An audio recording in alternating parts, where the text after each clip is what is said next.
बाईचं आयुष्यच लय बेकार असते असं फक्त म्हणतात. पण खरं आहे का नाही, स्ट्रगल पुरुषाला करायला लागते. ते बिचारा जेव्हा जन्माला येते की नाही तेव्हाच काय ते सगळीकडे आनंद साजरा केला जाते. पोरग झालं आयुष्यभर त्यालाच मारायला लागते. एखादं पोरग रडायला लागलं की नाही, रडायला काय झालंय, पुरी आहेस झालं, म्हणजे त्याला ते सगळं आयुष्यभर मनातच ठेवायचं. एखादं पोरग कॉलेजला चाललंय, जाताना समजा चुकून चक्कर आली, काय झालं, ते धडकून पडलं, जाणार येणारे येऊन पडला असेल, उड्यान टप्प वगैरे चालला असेल, पडले असतील, त्याचे एखादी पोरगे पडले जाऊन सगळे 100 जण तिला मदत करतात.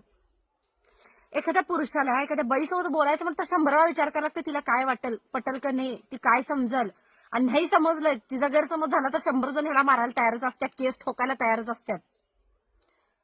सांगायचं काय आहे की तो पुरुष जसा जन्माला येतोय की नाही तेव्हापासूनच त्याच्या आयुष्यात स्ट्रगल चालू होते. जन्मल्यापासून त्याला आईची जबाबदारी, ते जसं कळतंय तसं आईची जबाबदारी उचलायची, बहिणीचं कायम साथ द्यायचं, बायकोचं आयुष्यभर हट्ट पुरवायचं, पोरगी झालं तर तिच्या स्वप्नांसाठी झटत राहील. त्यानं जर एखादा वडापावचा गाडा टाकला की नाही, हे वडापावचा गाडा टाकलाय, तेच एखाद्या बाईनं टाकू दे, काय कर्तबगार बाई आहे, घर सांभाळून बिचारी वडापावचा गाडा चालत त्या. पुरुष पण तेच करतोय, मग त्याला काय जज करताय. त्याला कधीच सिंपती मिळत नाही, बायकांना सिंपती मिळत्या, त्याला कधीच कोण मदत करायला येत नाही, तरी पण पुरुषवाद.